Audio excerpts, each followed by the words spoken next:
கைலாசம் அசைந்தாடு உபரமன் என்ன என்ன நடுங்காத கைலாசம் நடுங்குகிற விஷயம் என்ன தெரியும். ஒரு காலமும் இல்லாம கைலாசம் ஆடுகிறது அசைகிறது. இது என்னன்னு பார்க்கணும். இது என்னன்னு தெரியணும்ல அப்படின்னு சொல்லி ஏன்னா பிரம்ம ரிஷி பொன்னுருகி தவத்தை கண்ணால் கண்டார் ஆண்டவனாகிய ஈசனாகிய சிவபெருமான். ஈசன் கண்டு என்ன கைலாசத்துல பிரம்ம ரிஷி போய் இப்போ பிள்ளையா அவருக்கு பிள்ளையா சிவன் பிறக்கல கைலாசம் அழிஞ்சிரும். அந்த அளவுக்கு இவங்களுடைய தவ வலிமை அப்படி இருக்கு. ஏன்னா இறைவனை நினைக்கணும்னா மனச ஒருநிலைப்படுத்தணும். ஆமா மனச ஒருநிலைப்படுத்திடணும். நம்ம எல்லாம் ஏதோ வருவோம் சாமி எங்களை காப்பாத்து உனக்கு அதை செய்தேன் இதை செய்தேன் என் குடும்பத்தை காப்பாத்து எனக்குள்ள நோய் அந்த சுகரை தீர்த்து வை. சுகர் எனக்கு சுகர் 400 இருக்கு அது மாத்திரை போடணும். இப்ப வந்து பேச்சம்மா முன்னால என்ன சங்கிலி மாட முன்னால முந்தி சேலை இருக்குல்ல சேலை முந்தி எடுக்கணும். முந்தி ஏந்தி அந்த முந்தி பிச்சை கேட்கணும். ஆமா சரி மனம் உருகி வேண்டோம்னா அப்படி கேட்டவருக்கு கேட்ட வரும் அள்ளி கொடுப்பா அள்ளி கொடுப்பா. சிறப்பாகவே தவம் இருந்து வருகிறாங்க. ஏன்னா அப்படி தவம் இருக்கும் போது இறைவனை நினைச்சாங்க பாருங்க. ஏன்னா சிவனாரே வந்து குழந்தையாக பிறக்க போறார். ஈசன் பகவானே பிள்ளையா வந்து பிறக்க போறார். அவங்க தவத்துக்கு மகிமையால கடவுளே பிள்ளையாக பிறக்க போறனா எவ்வளவு மகிமை. உண்மையிலே ஒரு மனிதனுக்கு கடவுள் வந்து பிள்ளை பிறந்தா எவ்வளவு சந்தோஷப்படுவாங்க. ஏன்னா இப்பவும் உலகத்துல தெய்வ சக்தி நிறைந்த குழந்தைகள் எத்தனை பிறகு தெரியுமா? யூடியூப்ல பேஸ்புக்ல எல்லாம் நம்ம என்னெல்லாம் பார்க்கோம். இந்த பிள்ளை தெய்வீக குழந்தை இந்த பிள்ளை தெய்வ சக்தி நிறைந்த குழந்தைன்னு சொல்லுவாங்க. அந்த காலத்துல தெய்வங்களே நமக்கு பிள்ளையா பிறந்திருக்கு. அந்த காலத்துல ஆமா இப்பவும் அப்படித்தான் நடக்குது. பிரம்ம ரிஷியும் பொன்னுரிய அம்மாளுக்கும் சிவனாரே வந்து குழந்தையாக பிறக்க போறாரு. சிவபெருமானே அந்த சிவக்குழுந்துல தெய்வ அம்சமாக பிரம்ம மூர்த்தத்துல அமிர்த யோகத்துல சுபயோக சுபதினத்துல சீரோடும் சிறப்போடும் ஆண்டவன் நரந்த சிவபெருமான் செவ்வரளி கொழுந்தரில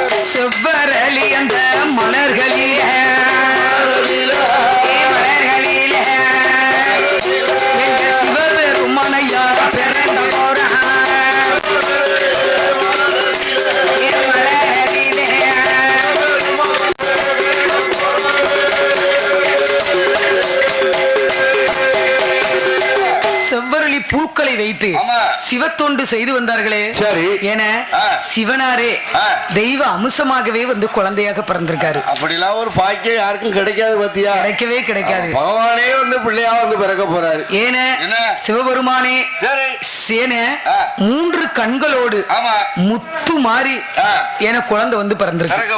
ஏன தவத்துல இருந்தவங்களுக்கோ குழந்தையினுடைய அழுகுரல் சத்தம் கேக்கு. காப்பி வரும் மூடு காப்பி வாங்க பேருக்குள்ள பிறந்த குழந்தையுடைய சத்தம் காதில் கேட்டது. தவத்துல இருந்த பிரம்ம ரிஷிக்கும் பொன்னுருகி அம்மாளுக்கும். ஏன்னா தவத்தை விட்டு கம்பத்தை விட்டு இறங்கி பார்க்காங்க. ஏன்னா செவ்வரளி மலர்களிலே 3 கண்களோடு முத்து மாதிரி ஒரு குழந்தை வந்து பிறந்திருக்கு. இதெல்லாம் இறைவனுடைய ஒரு அருள் பிரசாதம். கண்டிப்பான ஏன்னா சீரும் சிறப்புமாக குழந்தை பிறந்த உடனே பிரம்ம ரிஷி பொன்னுருகி சந்தோஷமா எடுத்து வரிமல்ல கையில நல்ல கையில கண்ண முத்தமிடா கையில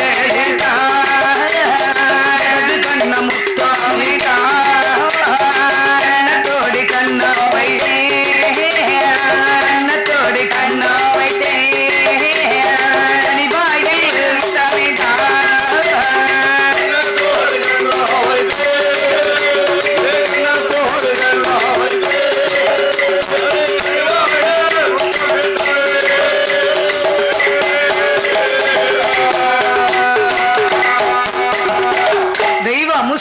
குழந்தை குழவு போடுங்க குழவு போடுங்க பாப்பா குழவு போடுங்க. ஏங்க எல்லாரும் குழவு போடுங்க.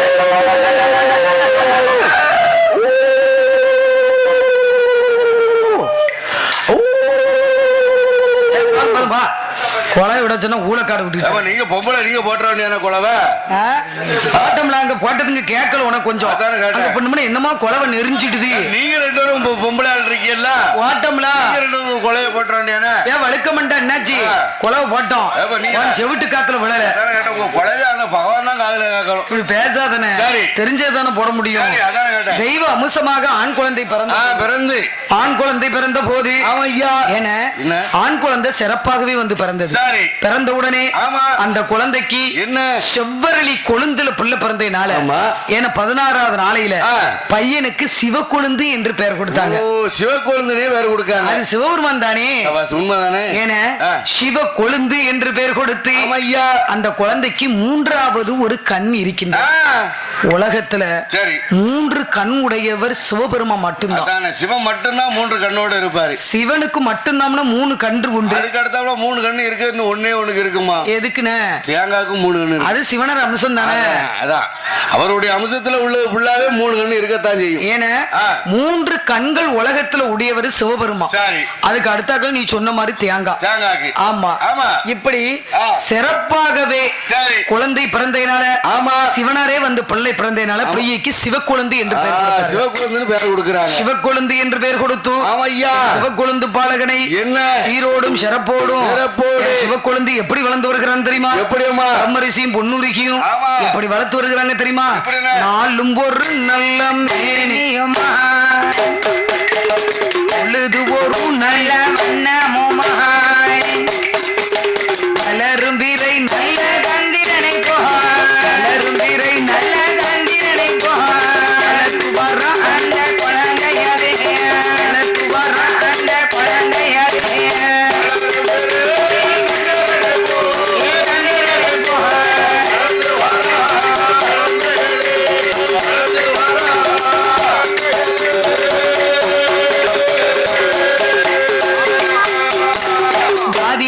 தாலாட்டை ஏற்றிடுவார் சப்பானி வந்து முத்தாம் கொடுத்திடுவார் நடை பயதோ வண்டி நடை பயதோ வண்டி கொழுந்து பாலகனை வளர்க்குவாரா கொழுந்து பாலகனை வளர்க்குவாரா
சிறப்போடும் 5 வயசுல அறிவு பள்ளி எல்லாம் படிச்சு வயசு பையனுக்கு 12 நல்லா பருவ வயசு. 12 வயசு பாலக டெய்லி அப்பா கூட பூசை செய்த இடத்துக்கு போவான். அவ அப்பா எப்படி இப்படி பூசை பண்றாரு, அந்த என்ன அமுது படைக்காரு, இந்த பூசைக்கு இந்த அமுது படைக்காரு, இந்த பூஜைக்கு இந்த பூமலரை படைக்காரு. இத பூரா சின்ன பிள்ளையிலே பாத்துக்கிட்டு வரோம். பச்சை பிள்ளையில இருந்து இதை பார்த்தோம்னா மைண்ட்ல அப்படியே ஏறி விளையும் பயிரும் முளையில தெரியும் இருக்கான். நம்ம இப்ப நம்ம செய்த வேலையை நம்ம பிள்ளைகள் பார்க்கும் இருக்கு. அதே அதே மாதிரி உன் அப்பா செய்த பூசையை பையன் கண்ணும் கருத்துமா பாக்கான். சாபாஸ் கெட்டிக்கா. ஏன்னா 12 வயசு ஆச்சு சிவ குழந்தைக்கு. நேரா அப்பா கிட்ட வந்தான். சரி குட்டினா. ஏய்ப்பா ஏய்ப்பா என்ன ஏய்ப்பா என்னப்பா? வேற ஒண்ணும் இல்ல, உனக்கோ வயசாயிடுது, நீ பேசாம வீட்டுல கடை. வீட்டுல கடைனா கிடைக்கிய நீ எல்லாம் வீட்டுல இருக்கணுமா எப்படிடா? வீட்டுல இரு, நான் போய் சிவனாருக்கு நம்ம பூசை பண்றேன். ஏ உனக்கு வயசு பத்தாதுடா. பாத்துக்கிட்டுதான்ப்பா, டெய்லி உன் பிள்ளை தானே, நீ பெத்த பிள்ளை தானே. நீ 16 அடி பஞ்சனா, நான் 32 அடி பாய்வேன். சரி இருக்கட்டும், இன்னும் கொஞ்சம் நாள் போட்டுடா. வேண்டாம்ப்பா, சரி பூசைப்பட்டி என் கையில கொடுத்து நீ பேசாம முடக்கு. அதத்தான் செய்ய போறேன். பூசைப்பட்டி என் கையில கொடுத்துட்டு நீ எல்லாம் பேசாம படு. பூசையில ஒரு தவறு நடந்துட கூடாது பாத்துக்கோ. ஏன்பா? ஆமா. என்ன ஓமா? பூசையில தவறு இல்லாம பண்ணணும்டா. அத நான் பாத்துக்கிடுவேன். சரி நீ பூசைப்பட்டியை கொடுத்துட்டு உன் ஜுவாலியை பாத்துட்டு போங்க. விருப்பம் போல செய்தான்டா அப்படின்ட்டாரு. சரி அப்பன் சொல்லுதாரா, அவ அப்பா சொல்லுதாரு, பிரம்மரிசி மகனே, நான் பெத்த மகனே, என்ன சிவ பூசை ரேஸ் பட்ட பூசை கிடையாது. சிவனார் பூசை தப்பிச்சு நம்ம உயிர் இழக்கக்கூடிய விஷயம் அது. அதனால சிவ பூசையெல்லாம் பொசுக்கு நீ ஒன்று கொடுக்க முடியாது அப்படின்னு எவ்வளவோ சொல்லியும் கேளாத புள்ள. கண்டிப்பா நான் பூசையை நடத்தே தீர்வேன். அப்பம் பார்த்தாரு, சரிப்பா அப்படின்னு குருவும் குலையும் கையில கொடுத்து தின்னார பூசி விட்டாரு. நம்ம கண்ணு பேர நம்ம பிள்ளை தான் நினைச்சிட்டாரு. ஏன்னா குருவும் குலையும் வாங்கின சிவக்குழந்தை அவ அப்பா செய்த பூசையை பிள்ளை பவ்யமா செய்தான். அவ அப்பாவது 5:30 மணிக்கு எந்திப்பாரு, பையன் 4 மணிக்கு எந்திரிச்சிருந்தான். எந்திரிச்சு கெங்கையில போய் நீராடுவான். பூமலர்கள் ஒண்ணு கெட்டினா பாருங்க, யூடியூப் பண்ணாச்சு, அப்படி கெட்டிருக்கா பண்ணாச்சு, முத்தாரத்தை கெட்டிட்டான். அம்மா சிவனாருக்கு. ஏன்னா டெய்லி அவ்வளவு பூ கட்டினாலும் பகவானுக்கு பிடிச்ச அந்த வில்வ துளசி இருக்கு பாருங்க, அந்த வில்வ துளசிகளை கொண்டு வர்றான். பகவானுக்கு பிடித்தது அதானமா. ஏன்னா இப்படி பூசையை பண்ண சிவபெருமான் பூசையில அடிமை ஆயிட்டாரு. ஓ, இவனுடைய பச்சை புள்ள இவ்வளவு இறை தொண்டு செய்தாமனு மனம் அவனுக்கு உருகுது. ஓ, பகவானுக்கு இவன் பூசை மேல மனம் உருகிடுது. உருகிட்டாரு. எனி டைம் சிவக்குழந்தை மேல நிரப்புல இருக்காரு. எப்ப பார்த்தாலும் சிவக்குழந்தைக்காரு பகவான். இத பார்த்தா பார்வதி, என்னடா என்ன அவர் மனசுல நம்மளே குடியிருந்தோம், இப்ப நம்மகிட்ட பேசும்போது சிவக்குழந்துங்கார. அப்ப அந்த அளவுக்கு பிரியமா இருக்காரு. அவன் பூசையை கெடுத்து விட்டுறணும். அவளுக்கு அம்மா எந்த பொண்டட்டியும் புருஷன் நினைக்கக்கூடியது, நம்ம புருஷன் நம்ம மேலதான் பாசமா இருக்கணும், நம்ம மேலதான் இதுவா இருக்கணும், அது எல்லா மனைவி நினைக்க கூடியதானே. அவகிட்ட பேசிக்கிட்டு கிழிஞ்சு சிவக்குழந்து பூசப்பம் பண்ண வந்துருவானே, சிவக்குழந்து பூசை மாதிரி எவனும் பண்ண முடியாது. ஓ, பார்வதிட்ட வந்து சிவக்குழந்தை வந்து ரொம்ப பெருமையா சொல்லிக்கிட்டு இருக்கா. இது பார்வதிக்கு பிடிக்கல. என்ன எப்ப பார்த்தாலும் நம்மள மறந்துட்டு சிவக்குழந்துங்க. பொண்ணா பிறந்தவளுக்கு நல்ல விஷயம் சொன்னா இவன் பூசையை கெடுக்கணும். மகனே இந்திரா, வாடா, கரெக்டா நாளைக்கு 12 மணிக்கு இரவு, பகலையில போய் கோட்டை அடிச்சு குப்புறப்படுத்துறத இரவுடா, இரவு கரெக்டா 12 மணிக்கு செஞ்சேவல் ரூம் கொண்டு அவன் வாசல்ல போய் சர்வு தொட்டு குவிரு. மத்த நான் பாத்துக்கிட்டேன். என்னல கேடு வேலை பார்க்க சொல்லுத, போடா பெத்த தாய் சொல்லுத கேளுப்போ. பெத்த தாய் நீ நல்லது சொன்னா நான் கேட்பேன், நீ கேடுலாம் பண்ணிக்கிட்டு இருக்க, கேடுலாம் சொல்லுத, எப்படி நான் உன் பேச்சை கேட்க முடியும்? சரி இருந்தா சாபத்துக்கு ஆளாகிட்டாரு. அதுக்குதான் சொல்ல வர, உன் சாமத்தை மட்டும் விட்டுறாத தாய், நல்லா இருப்ப பாத்துக்கோ. நீ சாம விட்டுறாத, நான் போய் செய்தேன் போ அப்படின்னு உடனே ஏன மறுநாள தினத்துல அந்த பையன் பூசையை அழிக்க வேண்டும் என்று ஏன தெய்வலோகத்துக்கு அதிபதியாகி இந்திர பகவான் எப்ப வரான்? கரெக்டா 4:30 மணி கூவுறவன், ஏன்னா சேவல் கூவுத நேரத்துல கரெக்டா 12 மணிக்கு வந்து செஞ்சேவல் ரூபம் கொண்டே, செஞ்சேவல் ரூபம் கொண்டோ சாமன் அடிச்சாமம் போய் சரிசாந்த வேலையிலே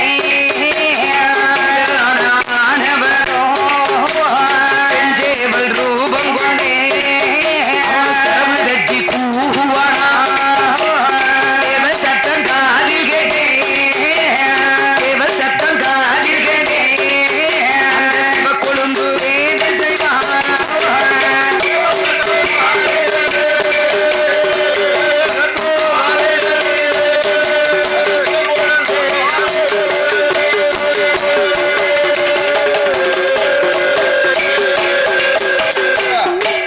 இந்திரன் 12 மணி கூவிட்டான். பையன் எந்திரிச்சிட்டான். சரி பையன் எந்திரிச்சு எப்பவும் போல வழக்கம் போல கூவிடுது.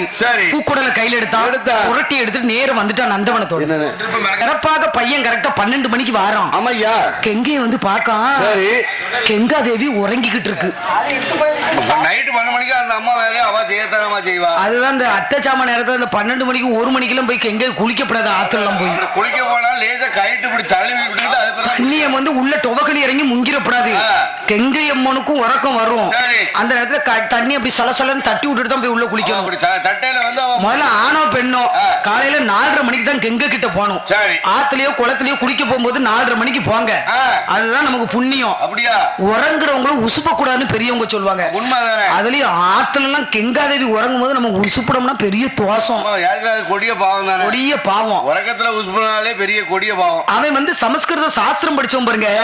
கெங்க இவ்வளவு நாள் நம்ம வந்து குளிக்கும் போது சில சில சில சிலன்னு ஓடுமே, இன்னைக்கு அமைதியா ஓடிக்கிட்டு இருக்கு. சரிக்கா, உறங்கையில உசுப்புனா பாவம்னு சொன்னீங்க. சரி, இப்ப நாங்க உறங்கிட்டு இருந்தோம், எங்களை வந்து உசுப்புனா பாவம் கிடையாதா? இது துட்டுக்கு பாவம் கிடையாது.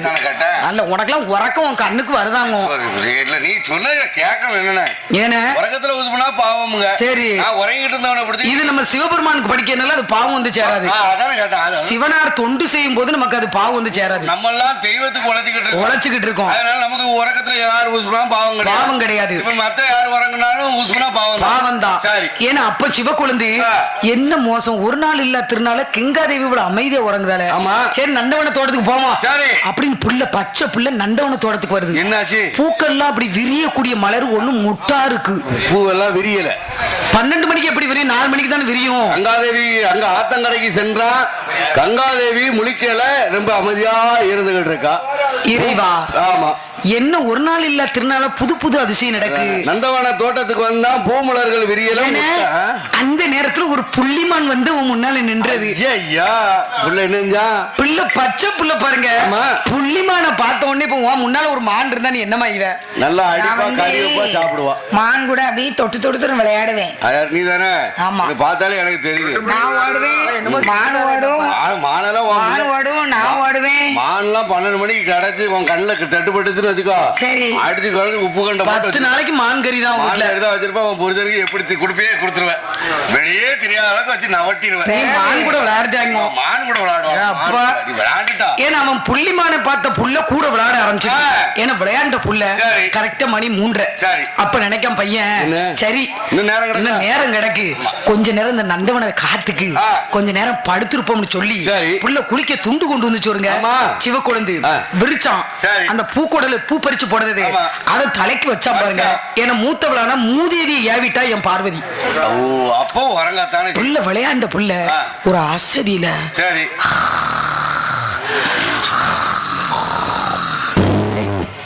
நீ சொல்லாத பண்ணி சும்மா இரு. இது வேற என்னமோ மாதிரி கேக்கு, சும்மா கிட. ஏன்னா அந்த புள்ள இது கொரட்ட மாதிரி கேக்கு. சில ஆளுக்கு மூக்கு வழியே கொரட்ட போகும். கொரட்ட சும்மா கிட. சில ஆளுக்கு பார்த்தோன்னா வாய் வழியே தான். ஆமா ஆமா, அவங்க உறங்கல பாரு. சும்மா இறப்பா. பிள்ளை குரட்டை போட்டு உறங்குச்சு பாருங்க. கரெக்டா வெயில் 7 மணிக்கு படுது மூஞ்சில. அப்பதான் முடிச்சு பாக்கு. அட தெய்வமே, ஐயோ என்ன மோசம் நடந்தது. என்ன மோசம் வந்தது? 4:30 மணிக்கு பூசை பண்ணது இன்னைக்கு மறந்துட்டோமே அப்படின்னு அன்னைக்கு பிள்ளை குளிக்கல. சிவக்குழந்தை பூமலர்களை பூரம் பறிக்கும். ஏன்னா பிள்ளை பறிச்சு அரங்கட்டி கொண்டு அரங்கட்டி கொண்டு கைலாசம் வாடி வரா.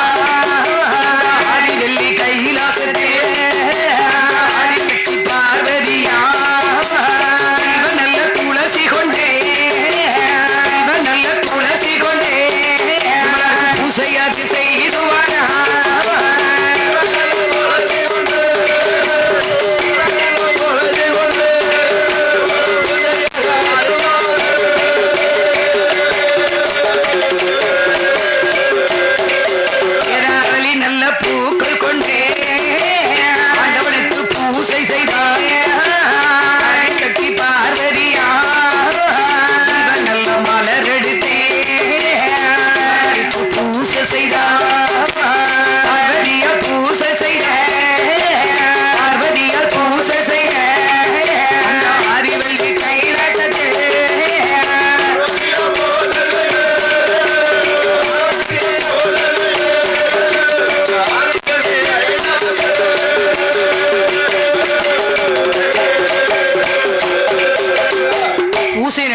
போயிட்டான். ஆமா. பையன் விறுவிறுன்னு வந்தான் பாருங்க. சரி. சிவபெருமானுக்கு கடும் கோபம். என்ன?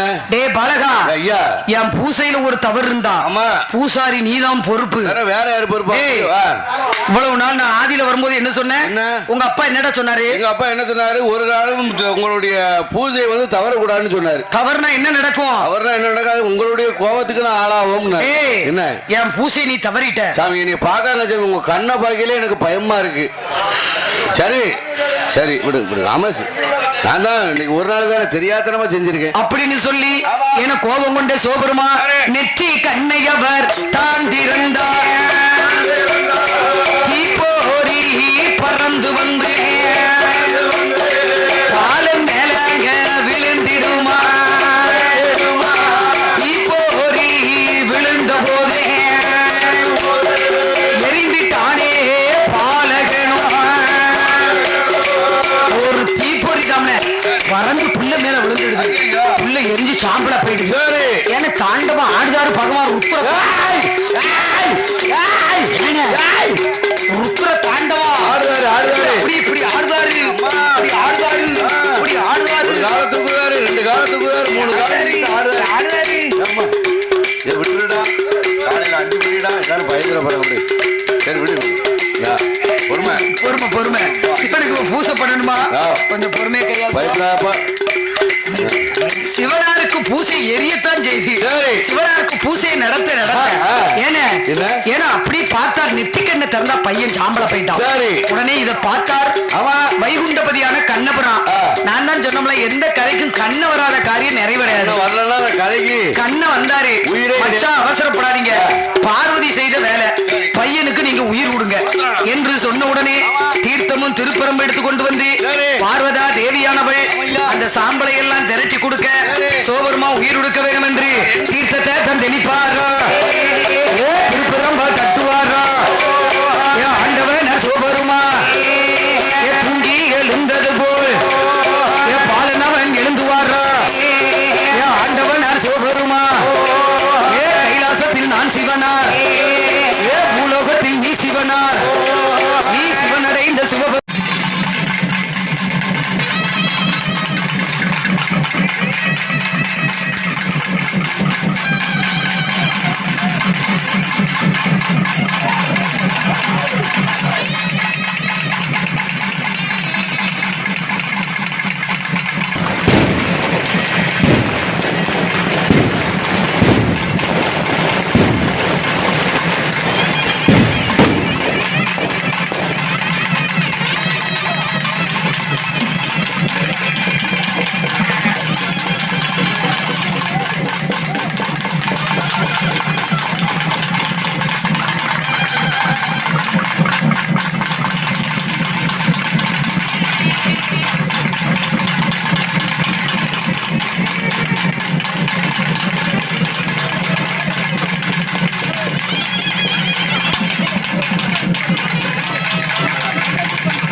அவர் மனப்பூர்வமா தான் அங்க இருக்காரு. அவர் மனப்பூர்வம் வேற கிடையாது. அதிகாலத்து முறை பழைய முறை அவர் அங்க அப்படிதான் இருந்துச்சு. அவரோட முறைகள் அப்படிதான். அதை பத்தி ஒண்ணுமே நினைக்காத. பரிபூர்வமா கிடைக்கும். ஒரு வருவாரு.